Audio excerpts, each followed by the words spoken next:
Hi, my friend, and welcome to the Good Girl Syndrome show. My name is Julie Vander Meulen or Julie Vander Meulen, depending on where you are in the world. I am an empowerment coach for high achieving women, and I specialize myself in what I call Good Girl Syndrome. This pattern of women to play small, to be people pleasers, all these types of things that make you feel like you might be a good girl. And that's what we unpack in this show, the Good Girl Syndrome show. And today we have a very, very deep topic and question from an ex-client of mine. Her name is Maryse. Hi, Maryse. Thank you for your question. It's the second time that Maryse is on this show. And actually, I'm going to be, because her question, she had two questions that were enmeshed together that are both related to boundaries in some way. I've separated them into. So I'll do something a bit different this time. I'll do this week on one aspect of Marie's question, and then next week will be on another aspect. So next week will be on boundaries and how to set them and how to handle the fact that you've changed and people may have, some resistance to you having changed, something along those lines. And for today, we're going to focus on the good girl dynamics, like between good girls. So it can be so on in Marie's example specifically, it's a mother, daughter, daughter. So Marie's and her mother, but also Marie's and her daughter, and the relationship between Marie's daughter and Marie's mom, right? So the grandmother. So that's the type of relationships we will talk about today. I'm going to go through Marie's situation that she's explaining to us, and also the questions, right? I will go line by line as I usually do, and do this as a coaching mentoring session, a remote one. And then the next episode that I'm going to record right after this, because I'm going to be posting both of them today on Sunday, I'm going to talk about, in a larger scope, relationship, like in my own life, relationships with other good girls. So it can be good girls in my family, but it can also be just good girls in, my environment, like the women who are around me. How do they influence me? How do I kind of have boundaries and, like all these types of things. So, before we start, if you are happy to be here and you're happy to join me again, please do put a little like or comment below, say hello. If you have any questions for me and you would like for me to talk about your situation, unpack anything, don't forget to go in the description box. There's a link to a Google form. I think it's called an Ask Julie form. I think that's how I called it. And you can drop any question, situation, whatever is going on for you, and you would love for me to help you out in this show and in my newsletter, please go and put your question there, and I'll be sure to answer it in the next few weeks. I have a little content calendar. Depending on how many questions I get, you will get your question answered more or less fast. And of course, if you haven't subscribed yet, please do subscribe. Here we go. So it's a long segment I've translated from French. So I'm sorry, Maryse, if like some of the precision of the words is not 100% accurate. And it's quite long. So I'm going to go through it one time and then I'll unpack it. Um, okay, so here's what Maryse is saying. She says, "How can I evolve my relationship with my mother, who is a hyper good girl and taught me to be one too?" Right? So how do I change basically the relationship with my mom, who's a good girl, right? And she's taught me to be one. Um, my mother, as she continues, is the embodiment of the good girl, shaped by many beliefs, anticipation of other people's gaze and judgment, etc. She taught me or educated me to be a good girl and still sometimes infantilizes me, especially in how I raise my own daughter, whom I don't want to pass good girl syndrome to. Okay, so here we see the dynamic, right, between Marie's and her mom, but also the fact that then Marie's mom is also might be impacting Marie's daughter, right, in different ways. Very interesting. And then she continues, "How can I stop this transmission gently and kindly?" Right? And so here we see what the focus is on for Marie's, right? She continues, "I don't want to hurt my mother by setting aside some of her advice, but I sense she might confuse levels." And by that, what Marie's means is She's afraid that her mom will feel like my daughter doesn't love me anymore, right? That she would confuse the saying, I don't know how Maryse would say that, but like, this is not useful for me. Like, please do not do that, or I don't believe in that. That her mom would confuse that with a loss of love or something like that. Um, and so Maryse is afraid of her mom's reaction and how she will interpret things. And then the last thing that Maryse says, she says, also, she's very close to my daughter. How can I help my daughter distinguish between what is supportive, inheritance, and what is imprisoning and transmits limiting beliefs? Wow. Thank you, Maris, because every time you ask questions, they're like super deep. Makes me think a lot. Like, before I come on, it's like I'm thinking of like, how am I gonna like take all of these different things? I would require a 2 hour session, no?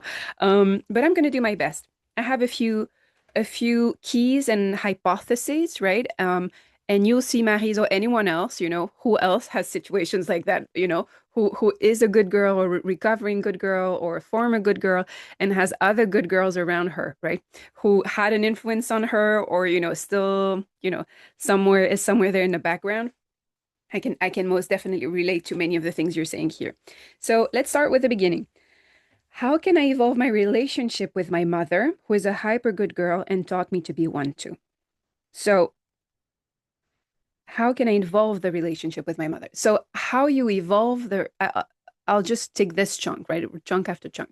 How do you evolve a relationship with anyone in a direction that you want is you evolve yourself.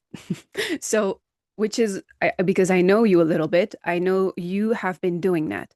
The question is, and I think a month has passed since you've asked this question, so it's possible you've resolved it in the meantime because you're pretty fast. But my question would be in a coaching session is how do you show up differently in your relationship with your mom compared to the other areas of your life that right now you have like changed your level of good girl syndrome, right? If your good girl syndrome was pretty high, like I'm making gestures with my hands for those of you who are listening to us on Spotify and not seeing me.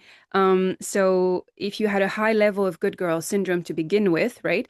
Like you've changed that level in different areas of your life or in one area specifically of your life. It doesn't mean that you won't come to find that, if you go in a different area of your life, the old things are still there, right? That could happen. So that would be my first question to you is, um, how are you showing up? Are you the same type of, let's call her a free girl, right? The antithesis of the good girl would be in my mind a free girl. Are you the same type of free girl with your mom? So in like when you are with your mom, but also in how you think about your mom, right? Like, are you in the same type of thing or not? My impression, I do not know how you behave with your mom, but from what I'm reading here from a month ago, I would say that some of the good girl, your own good girl patterns, I can see them through like how you've written this text. Like it's like some of the meta things that are behind it. It seems to me like some of the good girl patterns are ingrained in this. Like the question is also about your own patterns of good girl syndrome, which are impacting how you interpret the situation. I'll keep going and you'll see what I mean by that. So that's the first thing. Now, for the how, then that means that what would be amazing if you wanted to change this relationship, make it evolve in the direction of what you want, would be for you to remember who you really are when you are free, not when you are performing, performing goodness. When you are free, who are you and how do you behave? And make sure that you bring that version of yourself when you go and see your mom or and even before you can mentally prepare, like sports people who like prepare and imagine, envision the scenarios of their competitions and stuff like that. You could basically do a version of that, right? And put yourself, you know like put yourself in a specific vibe and a specific mindset when you think about your mom, right? Already just that would change a lot of things. And um, then the question would be, if you're capable of doing that when you're on your own, then, and if you are able to do the second step, which is go to your mom or be with your mom and be in that free girl energy, fantastic. Then the question will be, are you able to not regress? So if your mom behaves in specific ways that trigger your good girl, so I saw that you said in other areas that she's afraid of other people's judgment, right? Um, she wants, like, you feel like she might be hurt by the things that you will say, so perhaps, I don't know if she's a bit dramatic or if she's like, her emotions can be intense or whatever it is that she has going on. It activates, it can activate some good girl ways in you, right? Specific behaviors of your mom will activate your good girl behavior as well. And so then the third thing is, are you able to stay with your mom when she's acting in her good girl activating ways? Are you capable of staying in the free girl thing? Are you capable of seeing your mom being in a specific state and not feel like you need to fix it or not feel like, there's something wrong or she's misunderstanding or she will think this or, trying to anticipate her needs, right?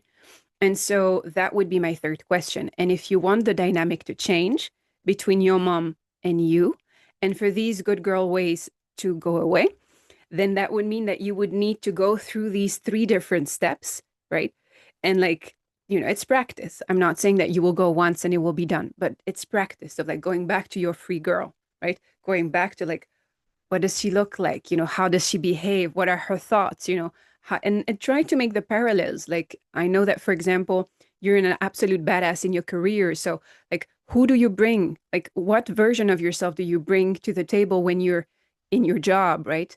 And what aspects are missing when you're with your mom, right? What are your triggers? Like, I'm sure you've reflected on all these things because I have a notion of how you think specifically, Maryse, right? But I would go towards that. I would go towards that and I would focus on me in the sense that mm, people change not because we force them to change, not because we say you need to change, or because, they change because they don't have an option. In a sense that many of the people in my life, so a lot of people in my life, including my family at times, um, I've needed to separate from because they were performing or they were living their lives from a specific state of being in a specific state of mind that like it was impossible for me at the time because I didn't have the skills. I didn't know how to have boundaries. I didn't have strong walls enough. Like everything was permeating inside for me. And so I had no way at the time to be able to be with people who had a different way of being, who were constantly activating me and still being this version of the free girl that I was trying to become. It was impossible for me.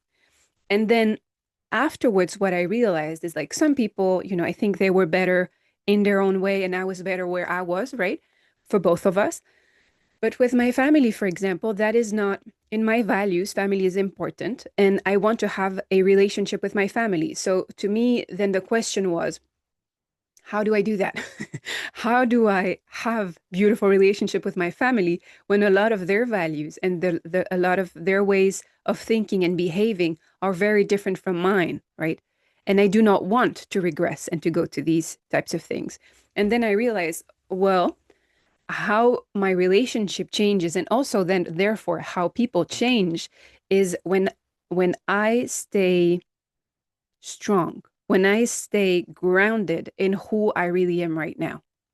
Because that means that the old patterns do not work anymore. What activates good girl Julie, right, from like mini me, the mini version of me who's scared and who wants to anticipate everything and people please, right? The things that activate that version of me do not activate the adult version of me who like, who can deal with stuff, right? It's really not the same thing. It's just that there's specific people that make me go into my mini place, right? Unless I've healed it and I consciously learn to like step back into this position of being a free girl. And so when I'm in this free girl thing, things don't activate me the same way, which means that the response, people do things, including us. We do things because there's benefits to what we're doing. So even if we're acting out, if now, Maryse, you were telling me something and I start acting out, there's a benefit for me, even if it's unconscious, there's a benefit for me of acting out because most probably right? Or if I'm really sad, or if I'm being dramatic, or whatever it is, right? All things that I personally can do at times, right? Um, the reason why I'm doing it, even though I don't realize it in the moment, I really believe in my own story that this is horrible and I'm hurt and all those different things. I'm doing that because unconsciously or consciously, there's a benefit to it. There's a benefit because, then, I will receive some extra attention. You will reassure me, right? Or you will like there's different things that will happen because of that behavior, which is why I will keep doing it. When something happens and there's a specific loop, there's costs and benefits to everything. And the benefit part is why we continue this human behavior. So the idea is if you change your reaction to the things that your mom is doing, right? The good girl patterns that activate your own good girl. If you step into your free girl and your mom is in her good girl vibe, things will not affect you the same way, meaning you will not react in the same way. You won't have the same emotions, right? Perhaps instead of feeling guilt or shame, I'm inventing. I do not know how you actually feel, Marise. But if I'm projecting and I'm imagining, probably if it's activating a good girl type of vibe for you, it's probably things around you want to, you don't want to hurt her. You will feel guilty if you do. You want harmony, these types of things, right? If you are in a free girl vibe, then if someone is throwing a tantrum, which I'm not saying your mom is doing, but if, for example, someone was throwing a tantrum or was being very dramatic about something, you could see it and just be like, oh, so this person is reacting intensely to this. It doesn't have to be a judgment. I don't have to be angry about it, but I can just sit there and be like, same stuff, like same stuff what you're going through. Like, do you want to walk me through like what's going on for you? And then this person can explain to you what's going on. And probably the version of themselves, like when you are in an adult position, right, in this free girl, when you're in adult position, you give back the power to your mom as well to go back into her adult position as well.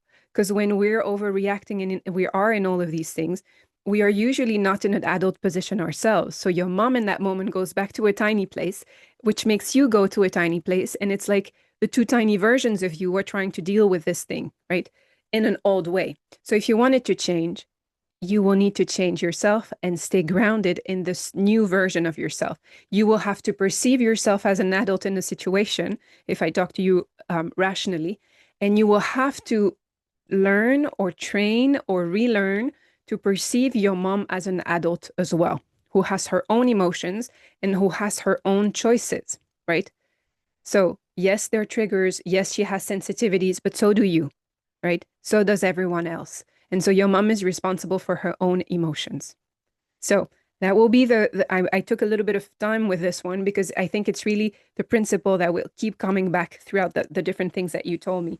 But so the challenge for you from what I'm hearing here would be if it's I do not care what you choose to do, right? But if you do not want to continue perpetuate these patterns and feel reactive like that to your mom, you have to remind yourself that you have a tendency or you have had a tendency in the past to regress to that mini version of you, right?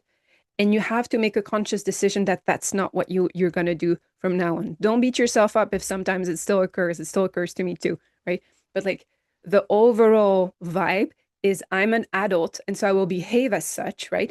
If I need to take a deep breath, if I need to express, discontent, if I need to say, mom, like you're being very intense, like this is intense for me, however you want to frame it, and or like I need a minute, like do you mind if like we pick this up in 5 minutes or whatever it is, like your version of that? Um, but it's to remind yourself to not regress. You're an adult and your mom is an adult too, right? And that should change quite a few things. I'd love for you to tell me, by the way, what happens when you do that, or if you've already done that even before me saying that. I would also say that the last thing is I'm sensing behind it because your concern uh, overall, right? There was your concern for your daughter, which I think your daughter is very, very good leverage for you to change, which is fantastic. Even though I can understand this must not be easy for you, this whole, whole situation and navigating between the three generations, no? Um, I can also sense something in you along the lines of um it's not just that like you're afraid that your mom will think that she might lose love or something like that. But I'm wondering, and in a coaching session, I would ask you, like, is that really what she will feel? Or might this be yours, something you carry, or both? Or is that something that your mom carries, but you've inherited it as well?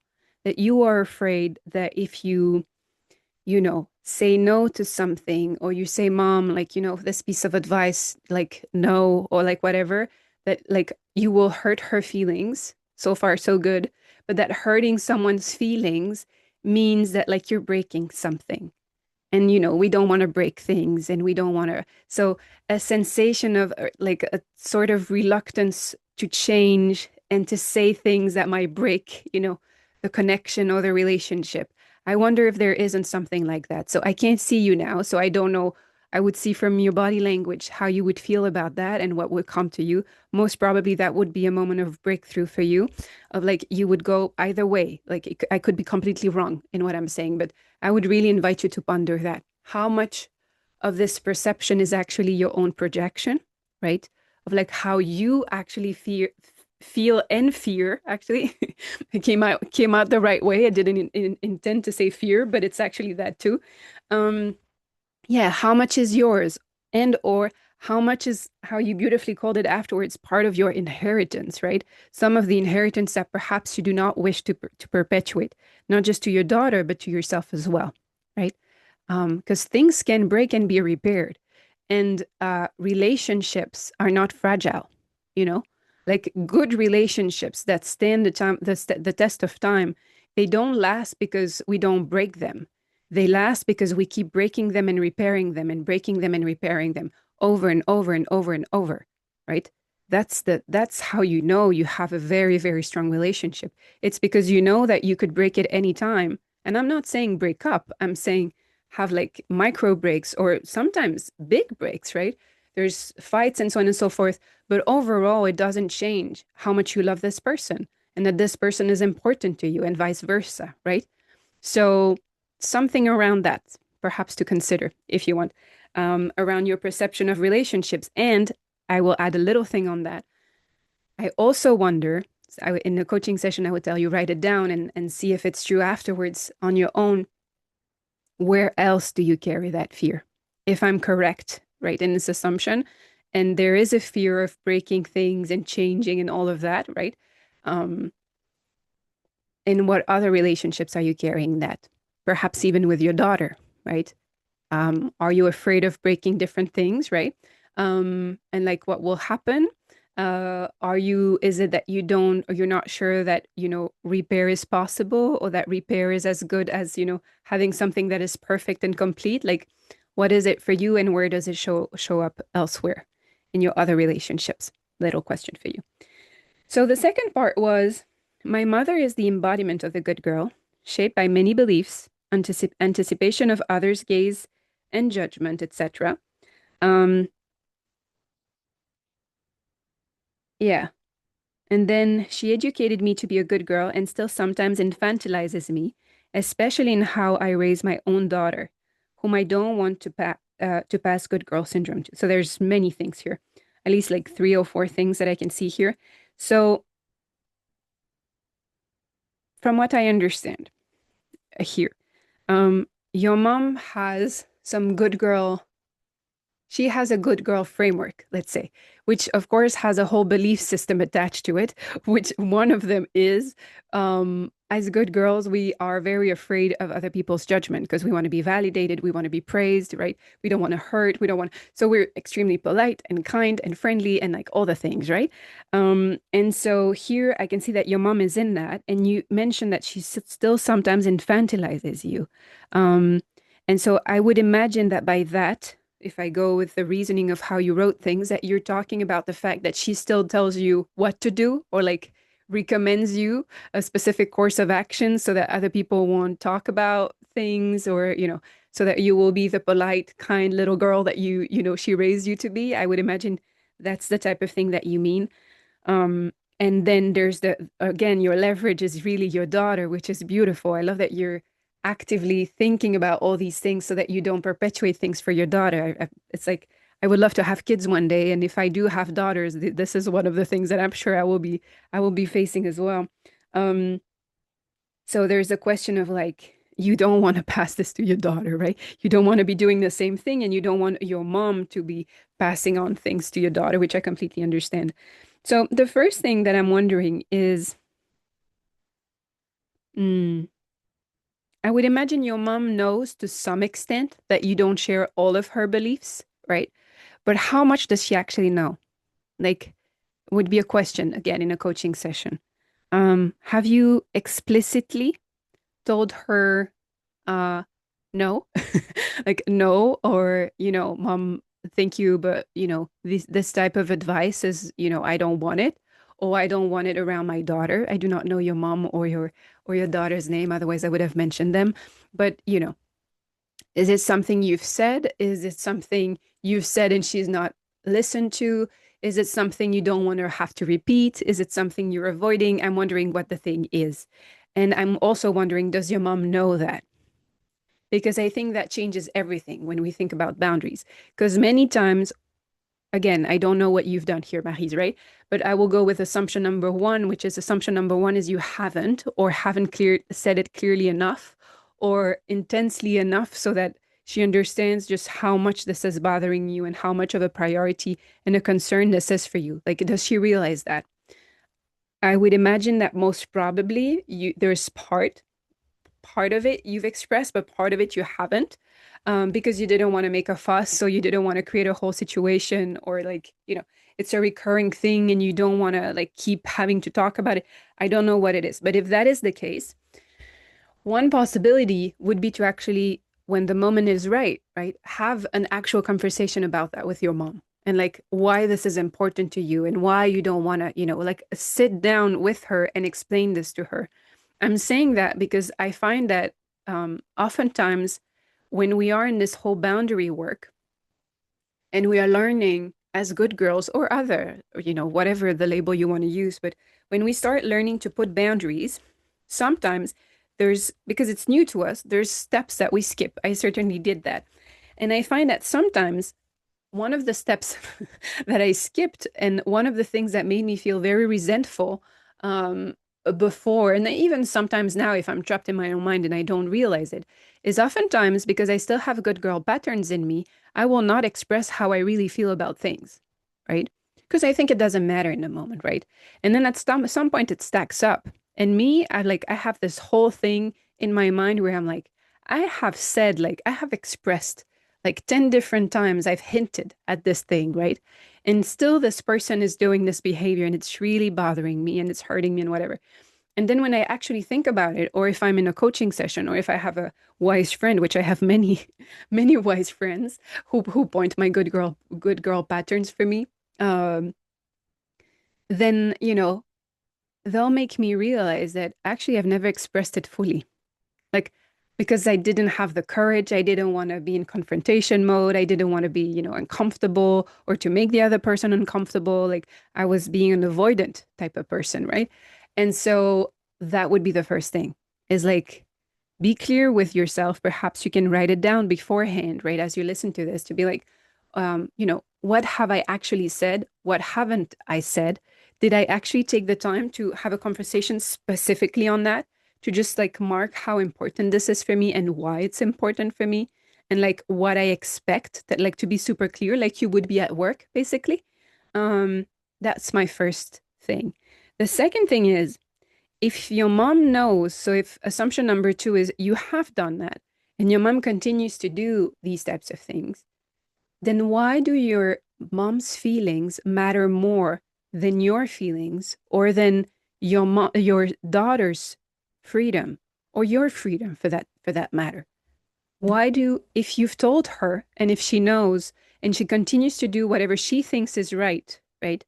Why would you know, why would you continue to prioritize her not getting hurt when she's the one who's doing something that you've like very, directly, and you were very precise in expressing it if you've done it, right? So there's something there, Maryse, right?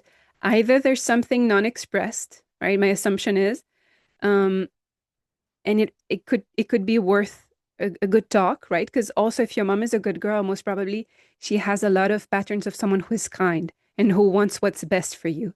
And so I would imagine, again, assumptions. I would imagine that, like, while having the conversation and finding a balance of not hurting her, right? I understand the challenge of that. I would imagine that you would also be able to have a chat with your mom, right, about specific things. And that if you were to find the right way, right, and the right timing and so on, and to be ready to have the conversation yourself, that most probably if your mom is in this vibe, like I'm not saying she will do things perfectly and she will, because she will still have her patterns. And perhaps she's not in, in the same phase or the same mindset as you that she perhaps she doesn't want to release those good girl things, right? Perhaps she thinks that's the way of the world and it's fine. Um, but yeah, perhaps a conversation would be nice on this topic. Something very clear so that it makes it legitimate then afterwards. If you've said it very, very directly and she purposefully, like consciously goes against it, then you have a right to be angry, which right now, if you haven't expressed it, you don't. I mean, you have a right, you always have a right. But I would imagine as a good girl, anger oftentimes is not the emotion we're most comfortable with, right? And so instead of building resentment in the background, like and so on, like you would feel outright angry and it would come out of you. You would probably say, like, no, like I've told you, like something more, if not aggressive, something more assertive would come out of you, is my assumption in all of this. Um, Also, you mentioned she infantilizes me. Hypothesis here. I'm going to say something that you might not like, so you're not here to be able to push back, but I will go with my interpretation of things. If it doesn't fit you, Maryse, you push back, right? As you do in a coaching session, you know how this works. I read one time something from Eleanor Roosevelt. I can't remember how the quote goes, but it was something along the lines of like, no one can make you feel less than you are if you don't allow it. And I'm sure this is mistaken. This is not how she said it, but the meaning is that the meaning was that. And to me, reading that and understanding that, I used to read that every single day so that I would, kind of practice that. I have a bit of a philosopher type of way, so I like to have powerful sentences and then I contemplate them every day and I ponder on like what that could mean and how I could practice that. And so I was doing that for a while with that sentence. Um, and I'm wondering if like this doesn't apply here too. That you can't, if I were to like take that in the context of this sentence by Eleanor Roosevelt, I was about to pronounce it in French, would have been funny. You can't be infantilized if you don't allow yourself to be. I think it applies here too. And I say this with no judgment whatsoever because I know this pattern very well myself. But I think part of being, this empowerment coaching thing and like why I chose this term of empowerment is like sometimes, many times actually, us women, especially when we're in these good girl patterns, it's like we have been disempowered. We have learned that, um, but we are the ones who then in many ways perpetuate it. And here, in this specific example, again, I do not know what you mean by infantilizing, but it's a strong word. So for you to use it, it means that you feel a specific way after she's interacted with you in, whatever you call infantilizing. And so my reminder to you is you have power in the moment. That like no one can infantilize you, Maryse. No one can do that. So even if someone speaks to you, if you were right now to speak to me as if I was a child, um, I would either laugh because it'd be like, what, okay, but interesting technique, okay, like that could be one behavior. A second one could be I would be perplexed, like what's going on here. Or a third one could be I could be angry, or I could just really just ask you, like, why are you talking to me like a child? Like, no, I'm not even aggressive, but like, what's going on here? Like, why are you, why all of a sudden, am I back into this thing? Like, I'm not a child, like this is not. So not only you could express that, but also you inside yourself, it goes back to the very beginning when I was saying to not regress, you have to remember that you're an adult. Talking to an adult is like, you remember. you are an adult, right? And so if someone speaks to you as a child, like a child, you can either push back and say, "Hey, you know, it's been 20 years, whatever, how many, it's been 20 years that, I've been on my own and I've been doing things like, this is not so appropriate anymore, or it doesn't make me so comfortable. Just this, it can be kind too. It can be soft, right? Mom, I don't like it when you speak to me that way. It makes me feel like I'm a child and, um, no one else speaks to me this way anymore. So that could be a thing. And most importantly, you inside yourself, you can choose to not bring the mini you that who's gonna throw an internal tantrum or whatever it is, or she's gonna feel less than, or she's gonna, or whatever it is. Like you can choose not to regress, right? You can choose to be like, actually, I'm an adult. How would I deal with that in a different context? If anyone else did that, what would I say? Same thing. Back to the beginning. It's why I took that time in the beginning to pre-frame it this way. And I would say, um, yeah, for about the not passing, not wanting to pass the beliefs and the judgments and so on, all of these different things to your daughter, I would say how our kids learn, our kids learn not through so much what we say to them, right? Or what we tell them to do, but they mimic our behavior, right? Even when they're teenagers and it looks like they're going the opposite way, they're actually constantly observing us and learning from us, and they learn from our behavior. So I'm saying this in this context because I think, just like I was saying, if you want to evolve the relationship with your mom, it's basically on you because it's you who wants to make the change. So, your mom won't change unless you change because this is the path that you desire now. You're the one who wants to, change the course of things. I would say that for your daughter, it's a bit the same. Fortunately, unfortunately, depending on how you see it, can be heavy, but it also means you have the power. I almost did a little song now. You got the power. So it's up to you to see, like, yeah, do you want to see this as something empowering or not? And I think it actually can be quite empowering if you want to see it, because then it means that, like, every time that you're faced with a situation with your mom, it's not just you having to, like, battle or, like, bring out the adult version of you versus the mini you, and you don't know, like, how you're going to do it. It's like there's also your child somewhere there in the background, like, in the background for real and in the background of your mind. Like, what kind of example do I want to give to my daughter? Right? How would I love for her to behave? If she were to model me, how would I behave right now?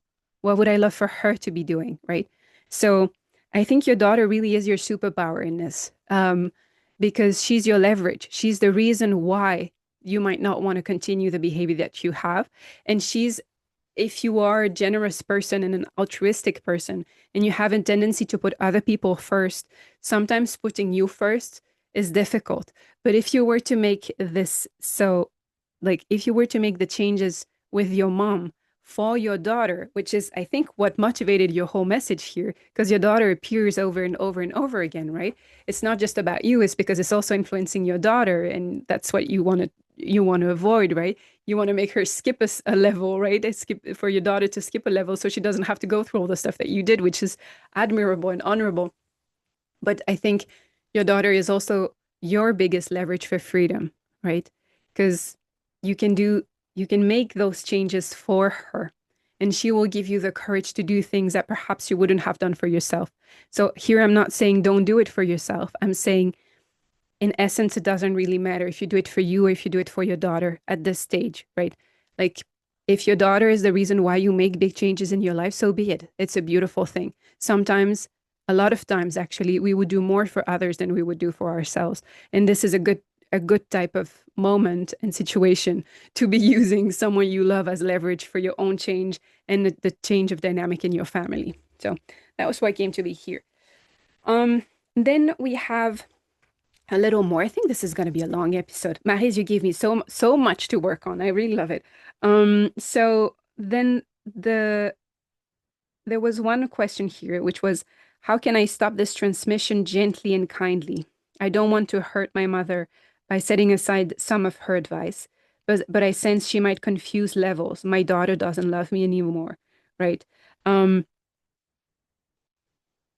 yeah, I'm wondering here is like there's an a lot of emphasis here on like hurting your mom. So I don't know if this is because your mom reacts in a specific way, which is very possible, that makes you feel helpless or like you want to help or like you don't want her to hurt. Like if it's this or if it's just you and you really don't like to hurt people in general, which could be very possible too. But there's a bias here, Maryse. Like there's, you were talking about for your mom to confuse specific things, but I'm gently here. Again, you push back if you don't agree with it. But I'm wondering if there isn't here a confusion for you as well here in like if I tell someone to back off, does it mean that I'm gonna hurt them? Because then it seems like your assumption, at least, I don't know if it's true or not, you verify it. But your assumption seems to be that if your mom doesn't get her way, if you push back on your mom will feel not loved, right? Will not feel loved. This seems to be the shortcut that your mom seems to have, according to you, right? I don't know if it's true or not. Um, but your shortcut seems to be if you push back, you are gonna hurt your mom in this case, right? There's a bit of a dramatic type of situation here where if you assume, that getting feedback, she's going to feel unloved, right? Then you don't want her to feel unloved. So you don't say things because you think her feeling unloved is you hurting her. Do you see where I'm going with this? There's a dramatic triangle, if we can say it like that. So if your mom has a tendency to feel unloved, right? And there's specific triggers for that, and you've learned that as a child, right? So you're specifically trying to avoid those triggers so that your mom doesn't feel unloved. However, when you're an adult, you know that you love your mom. And you know that in the moment you saying, you know what I mean? Like this is a mini you type of logic. And your mom is in a mini me type of thing as well. When you're in an adult position, you saying mom back off, even if you say it like that, like mom back off, right? And this is not how you like to talk. It's not how I like to talk. I don't talk like that to my family. But if I were to do that, and I've done it once or twice in my life in moments to be like, no, in this specific way, in a way that seemed too aggressive for my own liking, um, it doesn't mean I don't love someone else. You see what I mean? It has nothing to do with love, actually, right? So it has nothing to do with love. And it also has nothing to do with me trying to hurt someone. You see what I mean? So if I say back off from the external perspective, it means I need space. It means you're in my sphere of something. Perhaps you are hurting me. You know what I mean? Like perhaps it's again this flipping thing. So I'm wondering what's true in that. Like, look at it, Maryse. I don't know, it's up to you. But I wonder, like, why are your mom's feelings so important in this equation? Are they more and put them in this equation? So it's not apparently from what you're saying, it's your daughter's freedom seems to be more important than your mom's feelings. But it's here. It's not like very far away. It's close. It's almost horizontal type of conflict. So you're like, your daughter's a little above, but it still triggers you, about your mom. But you in this equation, you're not there. So where are your feelings in this equation, right? If it's not about your daughter and it's not about, where are you there? So are you, is not hurting your mom's feelings more important than you not letting your feelings get hurt? Do you see what I mean? There's something there in terms of like hierarchy. There's a hierarchy in your mind, and you've taken responsibility for specific things. And you've made shortcuts on like, there's shortcuts from your mom, but there's also a shortcut, a good girl type of shortcut in you, right? So if I'm correct, do look at that. Feel free to write to me or to send me an audio if any of this resonates with you, Maryse. So that's the other thing that I would tell you to look into. Um, and also as an adult, if, for example, if I know that someone I love has a tendency to feel guilty, right? Um, when I have something to say to them, I pre-frame it. I pre-frame it and I say, I know you have a tendency to feel guilty, and I know what I'm going to say might trigger that, right? Still, like, this is not about that. I'm not trying to make you feel guilty, and I don't think you're wrong. I just want to tell you this specific thing because it's hurting me, right? I love you. I can reassure you. This does not change anything about us. I just feel like I need to tell you this thing because it's been bothering me and I'm sure you don't mean to hurt me, right? So I'm going to be responsible for my own emotions and my own things that are going on inside of me. And I'm also going to be super kind and I'm going to be careful about your own triggers and, how you might feel. So I'll do it more or less elegantly, but I'm capable of doing that, and so are you, right? So when you're in an adult, when you're in an adult positioning, you can easily say to someone, reassure them, you are so loved. Like my love for you is endless, right? There is nothing that can come between us, right? This has nothing to do with love. And if words of affirmation, the five love languages, if words of affirmation is not your mom's primary language, then figure out which one it is. I'm sure you already do, and give that to her, right? Afterwards, bring a gift, do an act of service, hug her, whatever it is for her, right? Spend a lot of quality time with her before and after the conversation. I don't know, however you do it, but show her you love her very, very much. And that should do it, right? Because a lot of times it's the drama is not just in the other person, it's also in our own heads, in the anticipation of like, we're afraid of like how they will feel, right? So yeah, that's what I was gonna say. Um, and then you had a last question, and I'm gonna end on that. Um, you said also she is very close to my daughter, so your mom, right? How can I help my daughter distinguish between what is supportive inheritance and what is imprisoning and transmits limiting beliefs? Um, it's a very good question. How cool to have moms like that, right? Like in the world who are actively wondering like how do I do things well? How do I not? I love it. A beautiful question. Um, I would say how you teach your daughter to make the difference is you teach her to listen to her own intuition, to listen to her own needs and to her own voice, and to let her express all of that. So, by that I mean, especially with you as a mom, right? Because you're the most important relationship with another female she has, probably, her foundational one is with you, right? And so there's her grandma, right? Your mom.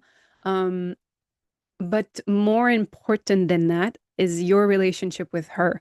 And so I would say ask her what she thinks, how she feels about things, right? Right. Like what feels restrictive to her.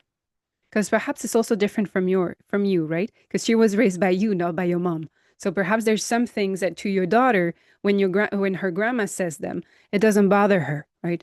Because perhaps she's more free than you in some ways, right? Because you raised her differently. So that's a possibility, right? But I would say connect her to her own needs because the real thing in all of that is that what we good girls or recovering good girls, what we lack is an inner compass to begin with. We have completely forgotten or were never taught how to, it's not how to think for ourselves because we tend to have brilliant minds, right? We have really good minds for our work and so on and so forth. We can understand others. But when it comes to our own emotions and our needs and our wants and, like what's possible for us and so on, we are so conditioned that we don't have an inner compass for what's right for us, right? And I think that's the most important thing that your daughter could have at a very young age. And what you seem to be giving to her through all the work that you're doing for yourself, but also like all the questions that you have for her is like help her build her own inner compass, right? Um, I think it's the biggest thing that you can do. And kind of also be that yourself. Like show her how imperfect it is to have an inner compass and that it's a lifelong journey and that you make mistakes, right? And also the things that seem like opposites, right? The idea that, like figure this thing out of like I can speak the truth to someone. I can tell them to back off and I do not take their hurt as mine, right? I don't confuse that with compassion or empathy. When I take other people's emotions as mine, and therefore I repress my own emotions so that people are comfortable, right? So when you figure out these things, right, you are then going to behave in a different way with everyone, including with your daughter, right? And so you will not expect of your daughter, consciously or unconsciously, for her to not try to hurt your feelings, right? You can teach her to be kind and also to be truthful with you to begin with, right? To say like, Mom, I don't want your advice on this, even if it's really, really painful and you have a lot of things you would like to tell your daughter, right? Because you feel like she's not taking the right path. And again, like whatever, I don't know what her age is, right? And I don't know what's appropriate at this age and in your own way of educating your child, right? I'm not giving you any advice on that, but I do think that she has a real gift, your daughter right now. Because one, she can learn, you can help her find her own inner compass, and she has a playing ground with you, right? Where she can practice all of these things that you are learning now and you have to do in the real world and, kind of find your way through with other people who don't yet understand these things, who are disempowered. And so they don't understand your own pursuit of empowerment. Your daughter has a very, very beautiful, field of work. She can actually practice that with you. And I think that's the biggest gift that you can give her. So I think, Mary's, it's enough for one day. I think this would really, if we did that in a coaching session, this would have taken more than 2 hours. I'm pretty sure of it. I just want to thank you again. Thank you, Maris, for your question. Thank you, everyone, for listening. I hope this was super helpful for you. These are complex things. I will unpack it as well. Right after this, I will stop this video and then I will do my own version of that and tell you how I deal with all of these different things and how it shows up in my life. And I will also give you tools and questions to ask yourself in the newsletter that is coming later today. So that should be fun. And then next week, then we will take the second part of your questions, Maryse, and focus even more clearly around boundaries. I think we already did quite a few things here about that, but it was also about like, mother-daughter, grandmother type of relationships. So we'll focus on that for next week. If you're still here and listening, thank you so much for watching or for listening. I deeply, deeply appreciate you. If you loved this too, please don't forget to put a little thumbs up and say something nice or say something true, right? We don't have to be even nice in the comments. I know you will be, because if you're watching this, you're probably a recovering good girl yourself. But yeah, feel free to interact with me. I love receiving all of your feedbacks and comments and messages and emails. So feel free to keep them coming. On that note, I wish you a beautiful, beautiful day, and I will see you in the next episode. Bye, my friend.